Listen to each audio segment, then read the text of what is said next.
가치성장 비즈니스 가성비 전략 손현정입니다. 상반기 국내 증시가 불안한 장세를 보이면서 IPO 시장도 찬바람이 쌩쌩 불었습니다. 최근 기대됐던 IPO 대어들의 상장 철회가 잇따라 발표되면서 냉랭한 기류가 고스란히 전해지는데요. 얼어붙은 IPO 시장에서 옥석을 가려야 한다는 분석도 나오고 있습니다. 함께 살펴보시죠. 가성비 전략 출발합니다. 작년 이맘때부터 상장한 주요 새내기주들의 수익률 먼저 짚고 가겠습니다. 최근 6개월간 수익률을 정리한 거고요. IPO 대우로 꼽혔던 10종목입니다. 신인들의 성적표 정말 참담합니다. LG 에너지솔루션과 현대중공업을 제외하고는 모두 마이너스죠. LG 에너지솔루션은 44%, 현대중공업은 20% 상승률을 보였지만 지금 보시면 카카오페이와 크래프톤은 40% 넘는 하락률을 기록했습니다. 그런데 IPO 한파에도 신규 상장한 스펙주들은 수익률이 좋았는데요. 다음 화면 보겠습니다. 스펙 불패 현상이 나타나고 있는데요. 올해 신규 상장한 스펙주들은 평균 11%의 수익을 냈다고 합니다. 스펙은 비상장 기업을 인수 합병하기 위해 만들어지는 일종의 페이퍼 컴퍼니입니다. 스펙은 공모가 산정 과정이 없기 때문에 수요 예측이 부진하거나 공모가가 낮게 책정될 걱정이 없는데요. IPO 시장이 부진한 만큼 스펙의 인기가 많아진 이유, 투자 안전성이 주목받았기 때문입니다. 하지만 포기하지 않는 기업도 있습니다. 다음 화면 보실까요? KT는 정면 돌파 카드를 선택을 했는데요. 최근 SK그룹에 기대됐던 SK쉴더스와 원스토어가 모두 상장 철회를 결정을 했지만 KT는 IPO를 계속 이어가겠다는 전략입니다. 대표적으로 밀리에서재 그리고 K뱅크가 상장을 앞두고 있습니다. 또 연내 IPO 시장에서 주목됐던 또 하나의 테마가 플랫폼 기업들이죠. 소카와 컬리, 오아시스 등의 상장이 큰 관심사입니다. 하지만 상장 일정이 줄줄이 밀리고 있는데요. 대부분 미래 실적 기대치를 바탕으로 증시에 입성하는 건데 최근 금리 상승의 성장주들이 크게 하락하고 있어서 좀처럼 속도를 내지 못하고 있습니다. 유동성 긴축 국면에서 이 플랫폼 스타트업들에 대한 고평가 논란은 이어질 가능성이 높아 보입니다. 바이오도 어렵긴 마찬가지입니다. 국내에서 자금 조달이 절실한 바이오 기업들은 IPO가 사실상 유일한 투자금 회수 방법으로 꼽히는데요. 올해 들어 기술 특례를 통해서 IPO에 성공한 기업은 단 3곳에 불과합니다. 작년, 재작년에 비하면 턱없이 적은 거죠. 바이오 IPO 기준이 까다로워지면서 벤처업계가 더 부담스러운 상황입니다. 이렇다 보니까 거래소의 심사 승인을 받기 위해서 더 목을 맬 수밖에 없는데요. 그런데 최근 에이프릴 바이오에 이어서 샤페론까지 심사 승인을 받자 국내 바이오 업계에서는 숨통이 트이나라는 희망이 나오고 있습니다. 샤페론은 올 하반기 바이오 붐을 일으켰다는 의지를 밝히면서 IPO 바이오 시장에 반전을 꾀하고 있습니다. 이렇게 IPO 시장에 대한 이슈를 짚어봤는데요. 이어서 6월 공모주 시장 일정과 투자 전략 짚어보겠습니다. 지금 바로 함께 하시죠. 네, 손현정의 그 브리핑 잘 들었습니다. 오늘 바로운 파트너스 대표시죠. 이재준 대표 스튜디오 모시고 공모주 투자 전략 세워보도록 하겠습니다. 오랜만입니다, 대표님. 예, 안녕하세요. 예. 네. 이 바로운 파트너스, 바로운이 무슨 의미입니까? 네, 그 바로라는 순 우리말과 바로. 예, 그다음에 로운이라는 순 우리말을 합쳐서 중간에 로가 이제 교집합이잖아요. 그래서 네. 바로운이라고 졌는데요. 근데 로운은 뭐죠? 예, 로운이라는 것은 슬기롭고 지혜로운이라는 뜻이고요. 아, 바로는 네. 올바르고 정직한이라는 뜻입니다. 네. 로운. 우리 현정 앵커는 아셨나? 그런 순수 우리말? 들어본 것 같아요. 들어본 것 같으세요? 네. 자, 지금 우리 브리핑을 봤습니다만 좀 IPO 시장, 특히 IPO로 상장했던 종목들 성적이 참담합니다. 제가 보기에는 일단 뭐 공모가가 너무 비쌌다. 이런 생각이 들기도 하고 그렇다면 뭐 밸류에이션 자체가 좀 문제가 있지 않나 싶은데 자, 이 와중에도 지금 아까 소개해 주셨습니다만 SK하고 다르게 KT는 또 정면 돌파 의지를 보이고 있습니다. 네. 이번에 가능하다고 보세요? 네, 일단 이 KT의 이 자회사인 밀리에서재라는 진흥유직의 자회사죠. 네. 예, 그리고 K뱅크가 이번에 상장 도전을 하겠다라는 부분이 있는데요. 일단 밀리에서재 같은 경우는 현재 5월에 상장 예비 심사 청구를 접수를 했습니다. 그리고 상장 트랙이라는 게 있는데 이익 미실현 상장으로 현재 진행을 하고 있습니다.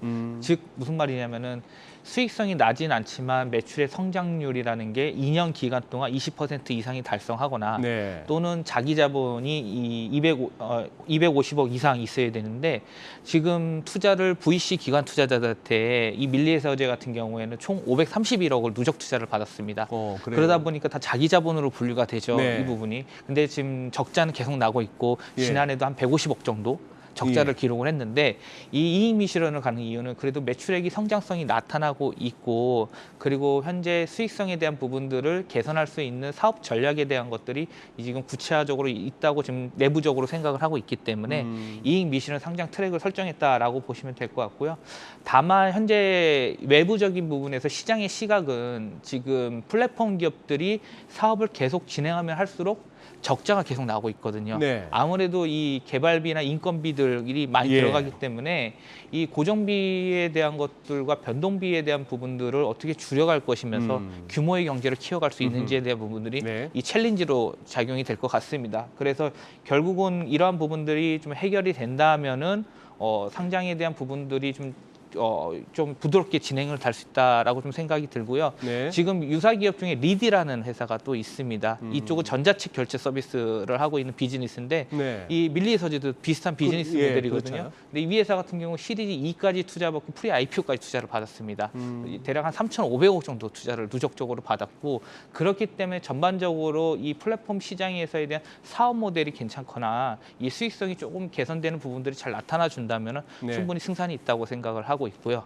두 번째는 이제 K뱅크인데 네. 이 K뱅크는 사실 이 카카오뱅크라는 이 지금 첫 번째 퍼스트 무버가 있기 때문에 지금 세컨드로서에 대한 이 온라인 핀테크 쪽으로 과연 어떻게 끌고 갈 것인가에 대한 분명히 챌린지가 있는데 이 회사가 큰 이유는 이 업비트를 통해서 이 관련 자금들이 많이 수신 잔고가 늘었습니다. 이 예치금 성격의 네. 자금들이 들어가다 보니까 그 자금으로 인해서 당기 순이익이 좀 높게 나왔는데 지금 최근에 가상화폐 시장이 안 좋죠. 예. 그러다 보니까 이 코인런이라고 나타나는 부분들이 있습니다. 아하.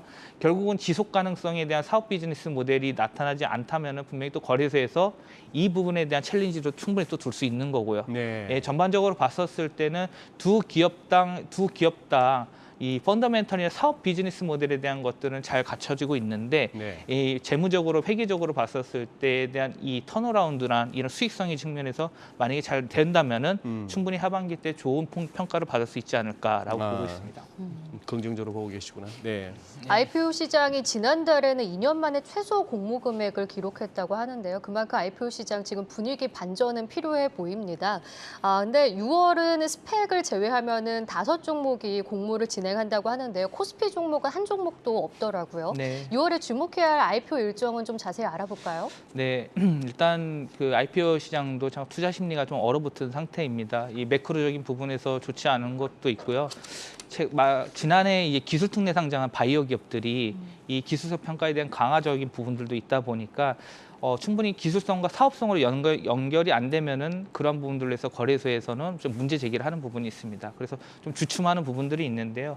6월에 IPO 일정을 좀 살펴봤었을 때는 이 청담 글로벌이라고 이 뷰티와 라이프 이 브랜드 컨설팅하는 업체이고요. 그다음에 범한 퓨어셀은 이 수소 연료 전지, 그다음에 보르노이는 신약 개발, 그리고 위니아이드 생활가전 판매 서비스, 레이처셀 반도체 제조 기계, 코난 테크놀로지 AI 전문 기업에서 좀 다양한 이 업종들이 좀 상장을 할 걸로 지금 현재 기대를 하고 있습니다. 수혜 측 기준으로 봤을 때 6월이기 때문에 7월에 상장하는 기업들도 있을 거고요. 네. 지금 중요한 거는 이 수요 예측을 한 다음에 이제 개인들 청약이 들어가거든요. 확정 공모가가 나오면은 이제 그런 부분들이 있어서는 좀 미리 좀 체크를 하고 준비를 하시면 좋을 것 같습니다. 대표님 보시기에 어떻게 흥행이 될 것 같습니까? 일단 최근에 이 성장주들은 투심이 약해진 상황이고 이 청약 경쟁률도 수혜 측도 좀 낮아질 걸로 보고 있기 때문에 예. 플랫폼 기업들에 대한 상황은 좋지 않을 것 같은 생각이 좀 들고요. 오히려 이 제조업 기반의 이 실적이 좀 나오고 있는 회사들이 오히려 좀 더 좋지 않을까라고 좀 생각을 하고 있습니다. 아까 현정현 저 브리핑 내용 가운데 스펙 불패라고 나왔던데 예. 그런데 이 스펙 쪽에도 또 많은 분들이 또 여기도 약간의 버블이 있다 이런 시각을 갖고 계시는데 오늘도 삼성 스펙 같은 경우에 M&A 이슈로 굉장히 잘 가거든요. 이게 스펙이라는 것은 2,000원이라는 이 처음에 발기할 때 네. 2,000이라는 공모가가 정해져 있습니다. 예. 그래서 보통 2,000원의 스펙을 사게 되면은 벌 빠지는 경우들이 없죠. 주식시장에 상관없이. 상관없이. 예, 그렇잖아요. 근데 그만큼 또 거래량도 많지 않고요. 네. 호가가 굉장히 얇습니다. 그래서 스펙주들이 가장 큰 리스크는 시간 비용이라는 건데요. 시간 3년 이내에 상장을 못했을 경우에 그때 이제 청산이 되는데 원금을 받을 수 있습니다. 원금은 예, 받을 수 있다. 그렇죠. 2,000원 정도에 들어가게 되면은. 근데 2,000원보다 높은 가격이 들어갔을 때는 그때는 원금 손실이 발생할 수 있는 거고요. 네. 그리고 스펙이 합병을 했을 때 합병 법인이 이 피합병 법인이라고 하죠. 그 네. 법인 자체가 조금 그 회사 실적도 안 좋고 좋지 않은 회사 업종이거나 예. 그런 회사들 합병했었을 때는 오히려 예. 떨어질 수가 있다라는 리스크도 있는데 그럴 땐 또 주식 매수 선택권이라는 것 행사를 해가지고 예. 내가 다시 원금을 받아갈 수 있는 이런 부분들이 있거든요. 그래서 상당 부분 이 하방에 대한 리스크를 방어할 수 있다라는 부분에서 스펙주들이 안정성에서 좀 부각이 되고 있는 것을 보고 있습니다. 그러네요. 어느 정도 손실이 이렇게 좀 제한될 수 있는 예. 그나마 예.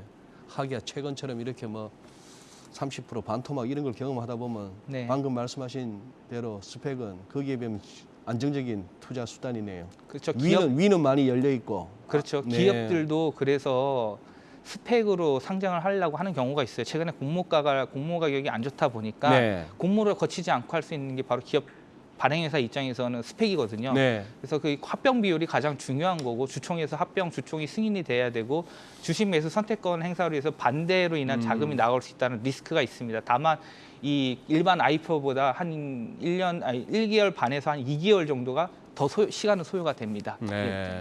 예. 그리고 앞서 브리핑한 대로 기대됐던 이 플랫폼 기업들, 소카랑 컬리, 오아시스가 다 연기가 되는 바람에 좀 기대주들이 좀 사라졌다라는 심리도 지금 반영이 되는 것 같습니다. 오히려 바이오 쪽에 샤페론 이런 쪽에 지금 기대주로 떠오르고 있는데 대표님이 바라보시는 이 IPO 침체를 이길 수 있는 기대주는 어떤 것들이 있나요? 네, 앞서 제가 이 제조업 쪽 IPO 관련 기업들 공모 지금 준비하고 오늘이랑 내일까지 수요 예측하고 있는 기업인데요. 범한 퓨어셀입니다. 이 수소 연료전지 네. 쪽하고 있고 이 2019년에 범한 산업에서 물적 분할을 해가지고 현재 이 회사가 수소 연료전지로 해서 포지셔닝을 한 회사인데요. 이 실적적인 측면에서는 봤었을 때 이 지난해 461억 매출이 발생했고 영업이익은 62억 원이 발생을 했습니다. 전년 동기 대비했을 때 매출액은 44% 성장을 했고 영업이익은 24% 성장을 했거든요. 이 플랫폼 기업과 다르게 제조업 기반의 베이스들은 수주를 받고서 진행되기 때문에 특히 범한 퓨어셀은 군에서 나오는 이 수주 계약들을 받고 정부에서 받는 수주 계약을 받아가지고 네. 이 매출이 발생합니다. 예. 그렇기 때문에 현재는 안정적으로 캐시플로우들이 창출하고 있다라는 측면에서 좋고요. 현재 이 오히려 성장주들보다 가치주이면서도 성장성이 있는 이런 업종들 수소도 이제 아무래도 또 성장 모멘텀이 있는 거죠. 그린 뉴딜 쪽으로 봤었을 때 이러한 부분들로 봤었을 때는 범한 퓨어셀에서는 이제 또 기관 수요 측에서 어느 정도 인기가 있지 않을까라고 보고 있습니다. 다만 이 가치 평가를 EV 에비타로 하는데요. 특히 이제 고정 자산이 많은 회사들은 이 감가상각이 많이 들어갑니다. 그러다 보니까 에비타로 해가지고 좀 높은 밸류를 현재 받고 있는 거는 부담이 될 수 있는데 최근에 유사 기업들의 주가 흐름들이 굉장히 좋거든요. 나쁘지 네, 않거든요. 네. SP어셀이나 이제 비나텍 같은 경우에 그리고 이 상하 프로테크도 유사 기업으로 분류되는데 이 관련 기업들이 주가 최근에 추이가 나쁘진 않습니다. 그렇게 투자 심리가 그렇게 나쁘지 않은 상황이기 때문에 그래서 범한 퓨어셀을 좀 관심 있게 보고 있습니다. 네. 우리 이 대표님께서는 이 현상은 어떻게 보셨는지 소위 말하는 그 따상 예. 작년에 그 따상이고 뭐 IPO 이렇게 상장하는 날은 그걸 갖다 무슨 기본으로 여기는 듯한 그런 네. 풍조도 있었습니다만 예. 그게 따상이 가능했던 공모주들의 특징이 혹시나 있는지 그리고 올해도 이런 따상 같은 걸 기대할 수 있는 상황인지 한번 여쭤보고 싶습니다. 네. 예. 일단은 따상을 기록했던 종목들의 특징을 네. 좀 말씀을 드리면은 일단은 이 공모가 밴드라는 걸 설정하잖아요. 발행회사와 이 주관사 간에 이 밴드 상단을 많이 수요 측에서 들어왔었습니다. 그리고 일단 기관에 대한 이 수요 측 경쟁률이 1000대 1이 넘어선 경우들이 많았고요. 네. 그리고 대부분 이 보호에서도 좀 오랫동안 기간을 좀 걸어가지고 예. 오히려 단기적으로 좀 강하게 지금 수급적인 부분에서 나오는 오버행 이슈 물량들이 잘 없었기 있었기 때문에 네. 따상을 좀 기록한 특징들이 있었다고 보시면 될 것 같고요.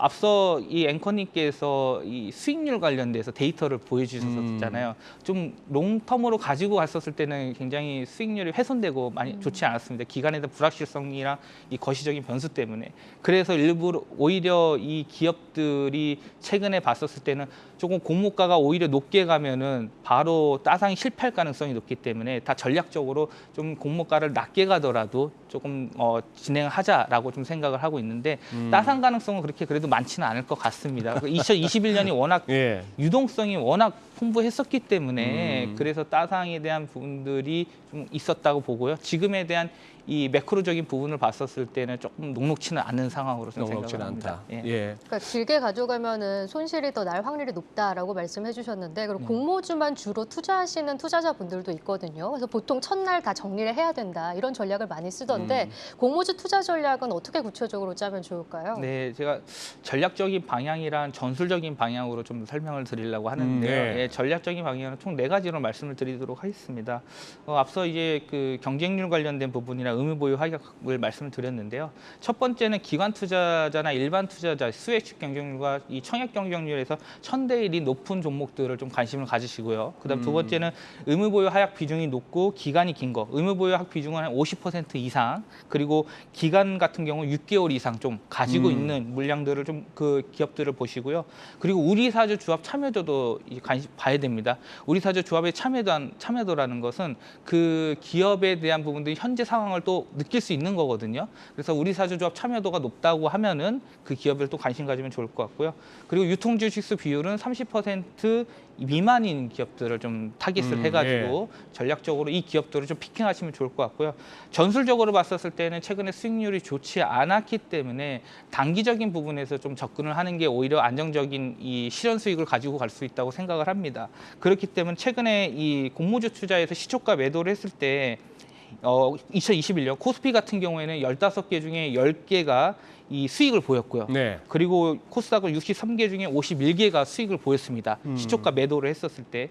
그리고 평균 수익률 같은 경우에는 코스피는 47.8, 그다음에 코스닥은 58% 정도 기록을 했거든요. 네. 그렇기 때문에 개인 투자자들이 장기적으로 갔을 때 부담을 가질 수 있기 때문에 단기적인 대응을 해서 좀 수익을 제고하는 전략으로 구사를 하시면 좋을 것 같습니다. 알겠습니다. 우리 또 이재준 대표께서 또 관련해서 공모주 투자 전략도 책도 쓰셨으니까 예. 관심 있으신 분들 한번 참고하시고요. 오늘 도움 말씀 고맙습니다. 네, 감사합니다. 네.